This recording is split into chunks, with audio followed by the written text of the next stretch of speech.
प्रश्नोत्तर सत्संग माध्यम से आज का प्रश्न आया है हरदेव पंडा उड़ीसा से। उनका कालीबी का प्रश्न था कि साधु संत जोगी तपस्वी ये सब एक ही शब्द है, पर्यायवाची शब्द है या ये सब अलग अलग है। बहुत सुंदर गहरा प्रश्न है ये सब जो है लोग को इसको जो है एक ही पर्यायवाची शब्द मान लेते हैं, लेकिन एक नहीं है।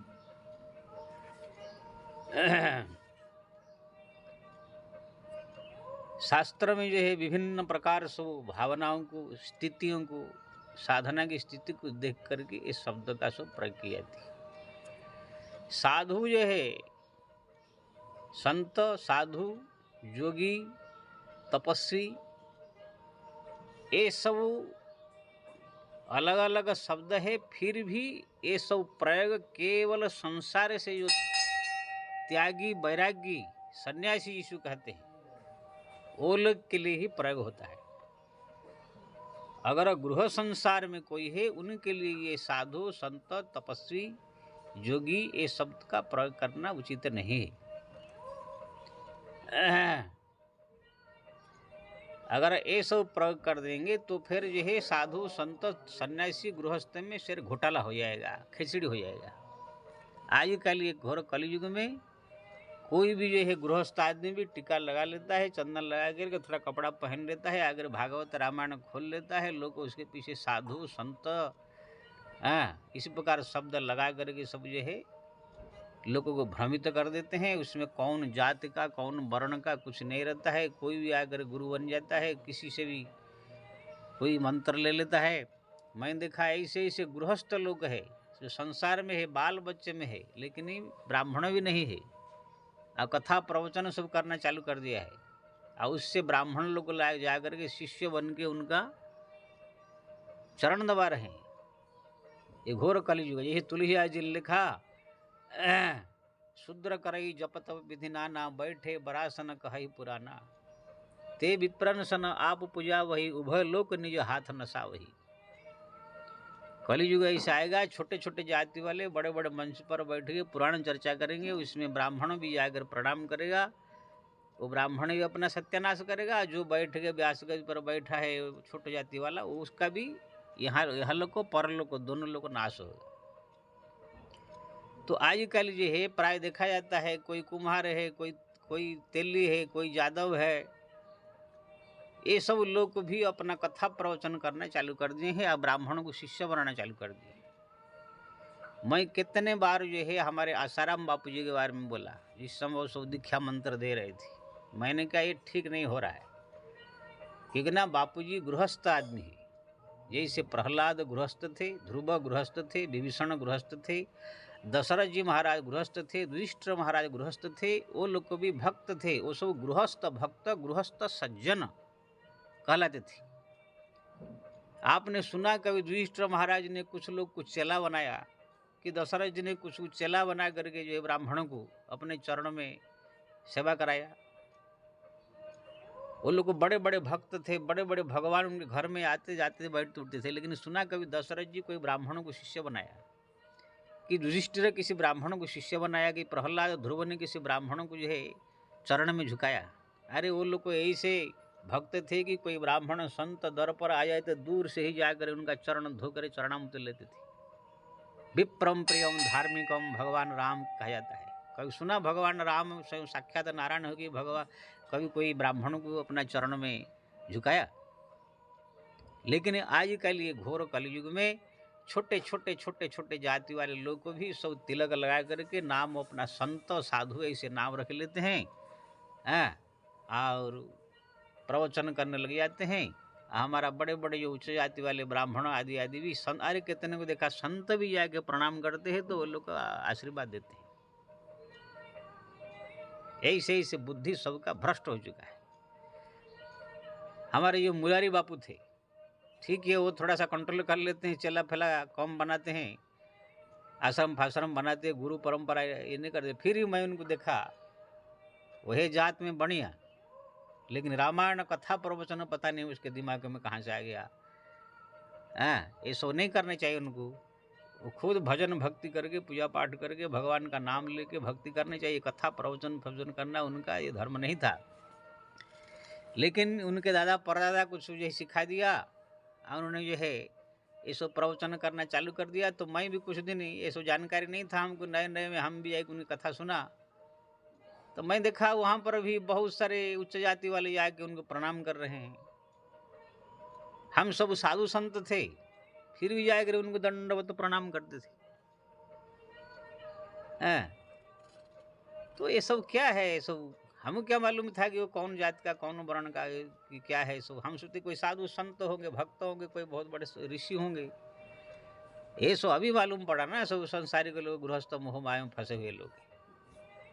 तो ऐसे ऐसे लोग जो है गृहस्थ परिवार वाले भी, छोटे जाति वाले भी सब गुरु बन के बैठे हुए हैं।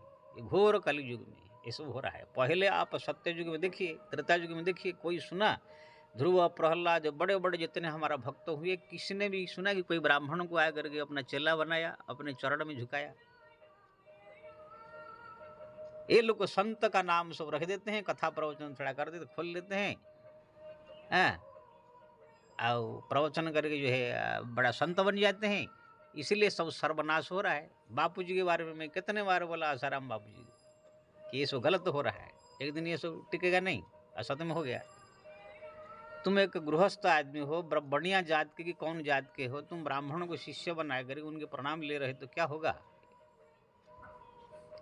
ऐसे ही मैं देखा है किरीटी भाई ये कुम्हार जात के हैं, वो भी अपना कथा प्रवचन करके कुछ दिन अपना नौटंकी किया, वो पता नहीं कहाँ खत्म हो गया कि जिंदा है कि नहीं। ऐसे बहुत सारे लोग को इस प्रकार से कर रहे हैं, साधु संत का नाम रखकर। हमारे के प्रेम भूषण जी करके आते थे, है तो ब्राह्मण है लेकिन फिर भी गृहस्थ आदमी है, और वो जो है अपना भगवा वस्त्र ऐसे पहन लिया, पहन करके तिलक लगा करके आगे प्रवचन करने लगा। लोग सोचे कोई संत ऋषि होंगे। बाद में मालूम पड़ा कि उनका 3 ठो लड़का 2 ठो औरत, संसारिक आदमी पता चल गया। तब जा करके फिर ये वस्त्र से सफ़ेद वस्त्र में आ गए। ऐसे ऐसे लोग जो है जाति धर्म वर्ण ये सब कुछ ध्यान नहीं दे रहे हैं। जो आए मन टीका लगा करके अपना बाल लंबा लंबा करके कथा प्रवचन करके बड़े बड़े मंच में बैठ जाते हैं। कौन जाति का कौन वर्ण का कुछ पता नहीं चलता है। और सब जाकर ब्राह्मण भी जाकर उनके चरण में प्रणाम करते हैं। ये सब जो है वैदिक धर्म का एक घोर अपमान हो रहा है। और ये सब बहुत दिन टिकते नहीं है लोग। इसलिए मैं सबसे निवेदन करूंगा, संत साधु महात्मा ऋषि योगी ये सब जो है संसारी लोगों के लिए नहीं है। जो संसार त्याग करके संन्यास लेकर के भगवान का भक्ति कर रहे हैं, शादी ब्याह नहीं किए हैं, वो लोग के लिए ही ये शब्द का प्रयोग होती है। आपने कभी सुना तपस्वी क्या बोलते हैं ऋषि प्रहलाद कि जोगी प्रहलाद कभी सुना? साधु प्रहलाद कभी सुना? ये सब बड़े बड़े भक्त थे। साधु ध्रुव ये सुना कभी? साधु दशरथ, साधु युधिष्ठिर, ये सब बड़े बड़े सब संत महापुरुष नहीं थे? लेकिन नहीं, वो सब गृहस्थ सज्जन और गृहस्थ भक्त कहलाते थे। इसलिए ये साधु संत ऋषि मुनि महात्मा ये सब का प्रयोग केवल संसार त्यागियों के लिए लगना चाहिए, गृहस्थों के लिए नहीं। सबसे पहले मैं ये बता दिया। अब इन्हीं में भी साधु संत में भी क्या फर्क है मैं बता रहा हूं।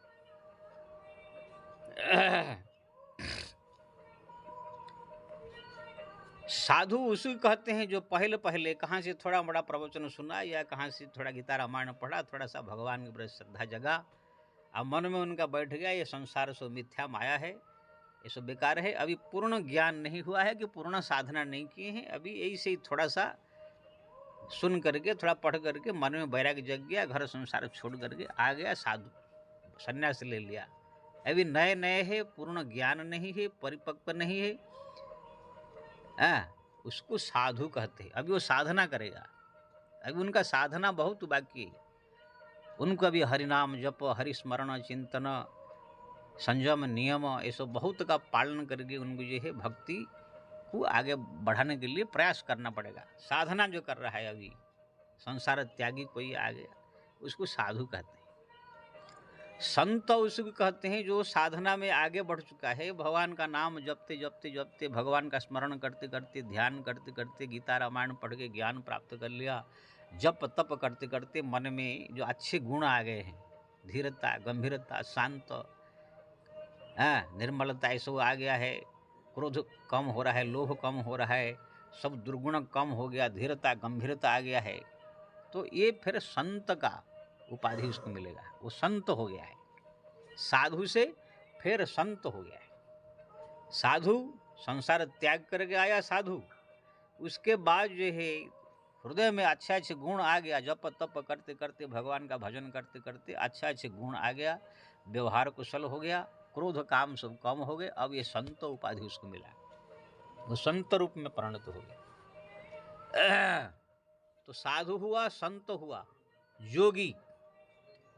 योगी उसको कहते हैं जो अपने मन को जो है भगवान के पूरा चरण में एकदम जोग कर दिया।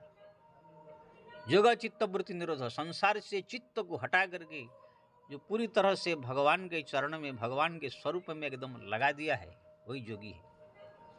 आजकल जो है ये सब आसन प्राणायाम करने वालों को लोग योगी समझ जाते हैं, ये योगासन है, योगी नहीं है।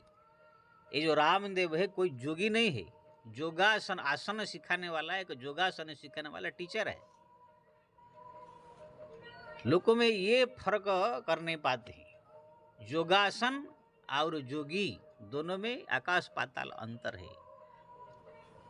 कौन सा आसन में हम लोग को बैठने से, उठने से हमारा शरीर ठीक रहेगा, स्वस्थ शरीर स्वस्थ रहेगा, ठीक रहेगा, ये सब जो है ये योगासन है। लेकिन मन, योग जो है मन के साथ जुड़ा हुआ है। जब हम भगवान के चरण में मन को लगा देंगे तब वो योगी कहलाता है। योगासन से शरीर स्वस्थ रहेगा, शरीर फिट रहेगा, योग से भगवान का भक्ति प्राप्त होगा। योगासन करने से कोई भगवान नहीं मिलते हैं। इसलिए ये रामदेव को जो है ऐसे भ्रम से लोग को बहुत बड़े योगी समझ गए हैं, वो योगी नहीं है, वहाँ ठोगी है। ऐसे जो है गलत फहम में नहीं पड़ना चाहिए। मैं कितने बार बोल चुका हूँ, लोग को समझते नहीं महायोगी करते हैं। अरे कौन सा आसन प्राणायाम सिखाना, ये कौन सा योगी है? तो हम लोग बचपन से ही सब सीख रहे थे। जो गांव में बाबा जी नहीं बना था, साधु नहीं बना था, तो भी गांव में मैं ये सब करता था।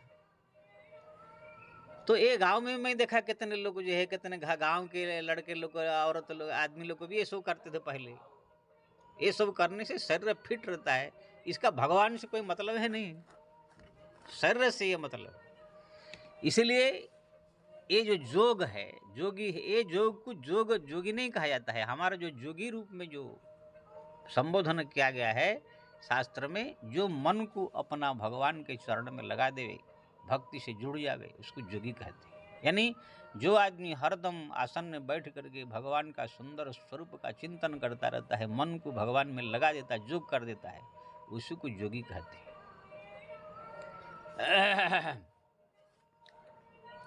अब भगवान कृष्ण ने भी गीता में कहा, योगिनाम अपि सर्वे संग मद्गतना अंतरात्मना।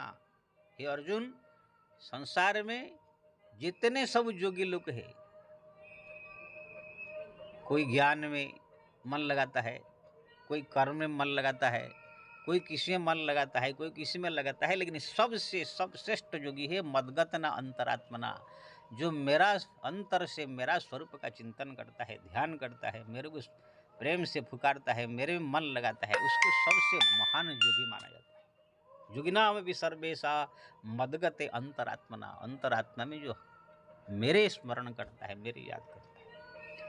तो योगी उसको कहते हैं जो हरदम हर पल ध्यान में लगा कर बैठा रहता है, प्रभु के चिंतन में डूबा रहता है, उसको योगी कहते हैं।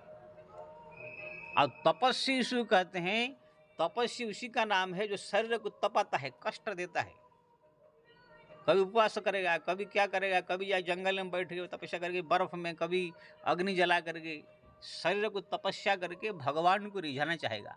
ये प्रभु मेरे को कृपा करो, मेरे को दर्शन दो, मेरे प्रति दया करो, मेरे को जो है कुछ दर्शन देकर कुछ मेरे को वरदान दो, कुछ मेरे को प्राप्त कराओ, कुछ चीज़ ऐसे इसी प्रकार के कामना लेकर के, कोई उद्देश्य लेकर के भगवान को जो है रिझाना चाहता है। जैसे हमारा आजकल अगर उदाहरण दिया जाए कि सरकार से कोई काम मनवाना है तो कैसे लोग जाकर अनशन करते हैं, दिल्ली में जाकर धारणा देते हैं। किसान लोग को अगर कुछ करना है तो किसान लोग को बिना खाए पिए अनशन करने लग जाते हैं, तो फिर सरकार को जो रिझना पड़ता है। ऐसे ही जो है जो उपवास करने लग जाता है, खाता नहीं है, पीता नहीं है, शरीर को धूप में बर्फ में तरह तरह के कष्ट दे करके भगवान को पुकारता है, प्रभु आप मेरे को दर्शन दीजिए, कृपा कीजिए, नहीं तो मैं आप प्राण त्याग कर दूंगा। यानी एक प्रकार से ये भगवान को डरा करके उनको जो है ये करके उनको प्राप्त करने का ये योग है, ये क्या बोलते हैं तपस्या है। ऐसे तपस्या बहुत लोगों ने किया है। रावण भी आया, शंकर जी को जो है तपस्या किया, तपस्या करके उसने शक्ति मांगा। विभीषण भी तपस्या करके जो है कितना 1000 साल भक्ति मांगा। कुंभकर्ण भी तपस्या करके जो है सोने का मांगा। ऐसे सब बहुत सारे लोग तपस्या करते हैं, लेकिन तपस्या में सबका अलग अलग उद्देश्य रहता है। कोई संपत्ति मांगता है, कोई शक्ति मांगता है, कोई क्या मांगता है, कोई भक्ति मांगता है। तो जो संसार त्यागी कोई साधु संत महात्मा तपस्या करता है और भगवान का दर्शन के लिए, उनको प्राप्ति के लिए जो तपस्या करता है, उचित तपस्या, सात्विक तपस्या उसी कहते हैं, उच्च कोटि का तपस्या। हे प्रभु मेरे को दर्शन दीजिए, मेरे कृपा कीजिए, मेरे को साक्षात्कार दीजिए, इसी प्रकार भावना लेकर के जो भगवान को जो है तपस्या करता है, कभी अग्नि जला करके, कभी जो है पानी में खड़ा होकर के, कभी बर्फ के बीच में, हिमालय, अभी भी हमारा हिमालय में केदार बद्रियों में बहुत सारे संत एकांत में बैठ करके हिमालय की ठंडी में तपस्या कर रहे हैं उनकी प्राप्ति करने के लिए भगवान की। तो ये जो भगवत प्राप्ति की रुचि से जो शरीर को तपाया जाता है उसे तपस्वी कहते हैं। बाकी जैसे योगी कहते हैं आसन करने वाले कोई भी करता है तो योगासन वाला, ऐसे तपस्या कोई संसारिक आदमी भी करता है तो वो लोग का भावना दूसरा रहता है, धन संपत्ति रुपया पैसा के लिए, तो वो लोग को सांसारिक तपस्वी कहा जाता है। लेकिन असली तपस्वी यही। तो आपने देखा संत साधु किसे कहते हैं, संत किसे कहते हैं, योगी किसे कहते हैं, तपस्वी किसे कहते हैं, ये सब आपने व्याख्या सुन लिया। और ये सब ज़्यादा करके संसार त्यागी सन्यासियों के लिए ही प्रयोग होता है, संसार में रहने वालों के लिए प्रयोग नहीं होता है। हाँ, जो योगी की बात है और तपस्वी की बात है, ये दो शब्द संसारी वालों को भी लगा देते हैं। जैसे कोई योगासन कर रहा है तो उसको भी योगासन सिखाने वाला कह दिया जाता है। कोई अगर संसारिक आदमी भी उपवास कर रहा है, कोई व्रत कर रहा है बहुत ही, तो उनको भी थोड़ा तपस्वी कह देते हैं। लेकिन ये सब जो है संत साधु महात्माओं के लिए ही लगता है।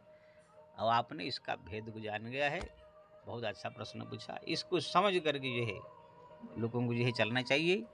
और ये साधु संत महात्मा ऋषि मुनि ये सब जो है केवल हमारे संसार त्यागी साधु जो वैराग्य ले लिए हैं वो लोग के लिए प्रयोग करना चाहिए। ये संसारिक लोग जो आजकल तिलक लगा करके धोती कुर्ता पहन के कौन जाति का कौन वर्ण का अगर इसको कथा प्रवचन कर रहे हैं, ये लोग को जो है संत साधु महात्मा तपस्वी योगी ये सब कहना बेवकूफ़ के अलावा कुछ नहीं है। मैं तो कहता हूँ ये भागवत रामायण का प्रवचन करने के लिए ब्राह्मण भी अगर क्यों न हो उसका भी अधिकार नहीं है। गृहस्थ अगर है, गृहस्थ लोग का उचित नहीं है। परमहंसम संहिताया पहले ही भागवत में लिखा है, परमहंस का संसार त्यागी वैरागियों का एक ग्रंथ है भागवत रामायण। आपने सुना कभी कोई संसारिक आदमी भागवत का रामायण का प्रवचन किया है?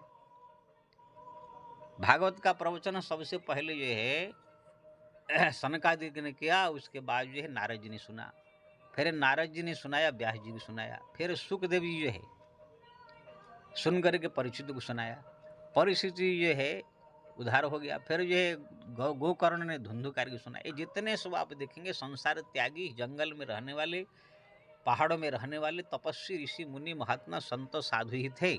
कोई गृहस्थ में रहने वाला, बाल बच्चा पैदा करके सब घर संसार खेती बाड़ी करने वाला, धंधा करने वाला, अपने बच्चों को जो स्कूल में पढ़ाने वाला, कॉलेज में पढ़ाने वाले, ऐसे कोई पंडित नहीं था। वो सब संसार त्यागी लोगों ने ही ये भागवत सुनाया, रामायण सुनाया।